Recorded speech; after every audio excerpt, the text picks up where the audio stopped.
Амлсан ёсороо part 2-ыг оруулахар шийдлээ. За тэгээд part 2-ыг оруулах хүсэлтэй хүмүүс байсан. Харын дуу арай чанга байна. Харын дуу арай чанга байна.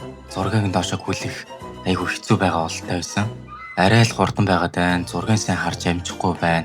Арай жоохон зургийг нь удаан байлгаж болох уу гэсэн хүсэлтүүд орж ирсэн. Тэгээд хүсэлтийг хүндлээд би дахиад хэвлүүлсэн.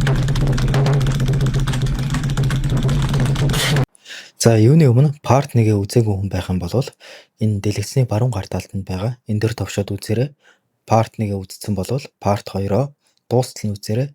Лайк болон subscribe мартаоцай. Solta essa piranha que tem dentro de você.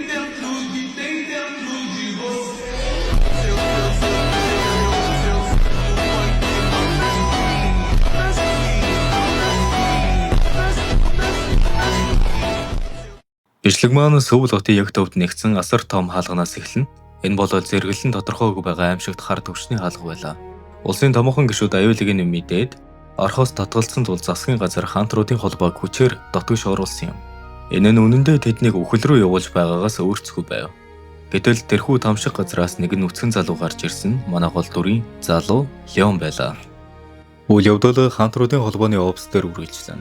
Хан хайрыг бүсгүй гэтэд болсон явдлыг бодон сууж байтал түүний дарга Жинсүү орж ирэн кофе өгнө. Тэр хар зэрэглэлийн хаалгыг ганцхан хүн цэвэрлээд амьд гарч ирсэн гэдэгт огт итгэж өгөхгүй байлаа. Хинч туслаагүй байхад дээд чөтгөрийг ганцаараа дарна гэдэг хэний санаанд орхонгүй явдал байсан юм. Ер нь хаалган дотор олон жил амьдраад эргэж ирдэг амьд үлдгэсэд хаяа нэг төрдөг. Тэднийг ирж байгаа ертөнцүүд ихэвчлэн сүрсэн эсвэл чөтгөрүүдэд эзлэгдсэн газрууд байдаг бөгөөд тэндээс амьд ирсэн хүмүүс асар их хүч чадалтай байдаг байна. Жинсүү даргын хувьд энэ нууцлаг залуу ямар ч үнээр хамаагүй өөрсдийн талд авахыг хүссэн байлаа. Учир нь тэр зэрэглэлийн хаантрууд ч амиа алддаг дээд чөтгөрийг ганцхан цогөлтөөр устгасан шүү дээ. Хари Леонтой хамт байхдаа түүнийг маш илдэг сайн хүн гэж мэдэрсэн тухайга дарагдаа ярина. Гэвч яг энэ мөчөд цаана Леон асар чангаар хашгирч уурлаж эхэлдэг. Тэр өөрийнх нь угсаа залгамжлагч Леонхард гэх нэрийг бузарлаа хэмээн хүн болгоныг загнаж мангасуудыг төгтгөө сорилттой зузаан хамгаалтын шил Леон ганцхан орилолтоор өөрүүлчихв. Харигийн сайхан хэлсэн маш сайн хүн гэсэн тодорхойлол Жинсүү даргын нүдэн дээр замхран отхон тэр. Энэ бүхэн ердөө 15 минутын өмнө эхэлсэн байлаа. Одоо бүгдээрээ Леоны бодлыг сонсцгоё. Үнэндээ тэр 300 жилийн өмнө дэлхий дээр ажил хийж байгаад ядраад үхсэн өнчин залуу байсан юм. Гэтэл өөр ертөнцид дахин дөржээ 100 жил хаан хийж 200 жил чөтгөр агнсан Хүлэг Баатар болон хувирчээ. Одоо тэр өөрийн хуучин амьдралыг нууж эрхэм дээдс гүн сүрлэг дээрээ үлдэхээр шийдсэн байв. За энэ мэтчлэн засгийн газрын төлөөлөгч Леонтой харьцагтай маш болгоомжтой байх бөгөөд Леон түүнийг өөрийнхөө төр нарийн ичгээр шууд хянуулчихна. Төлөөлөгч гайхсан ч Леоны сүрд дарагдсан.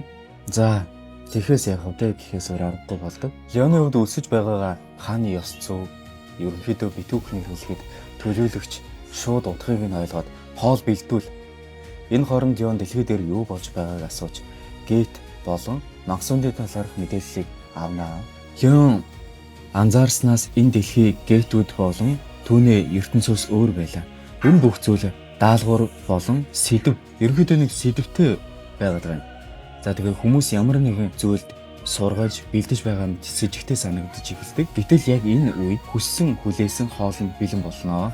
Төлөөлөгчид түүнд Солонгосын алдартай Солион танк буюу Украин ясны шүлттэй за энийг юу яаж уншмаар байна бэ? Ямар ч Украин ясны шүлттэй хоол.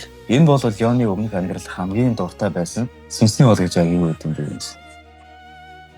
Хаан Леоны шүлсээ залгин идэхийг хүссэн ч өөрийнхөө бардам цанг хичээнгүйлэн барьж байлаа. Гэтэл төлөөлөгч нь энэ хоолыг Эглардын хамгийн дуртай хоол гэж хэлэхэд тэр Леон ерөнхийдөө дургүй байгаа юм л та энд. Эглардын хоол гэдэг үгийг сонсоод Леоны уур дээд зэгтээ өрнө.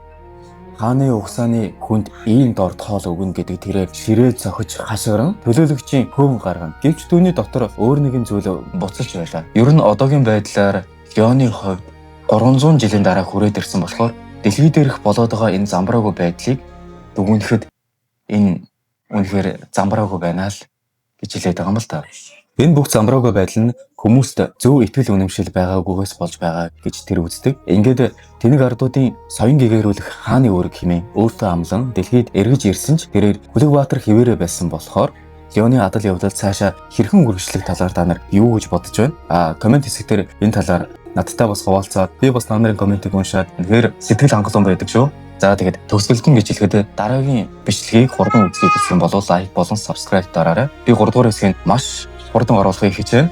Тэгээд үзэлт болон хүмүүсийн эрг хандлагатай байгаагаас шалтгаалаад дараагийн бичлэгийг аягүй хурдан оруулахыг хичээнэ. Solta essa piranha.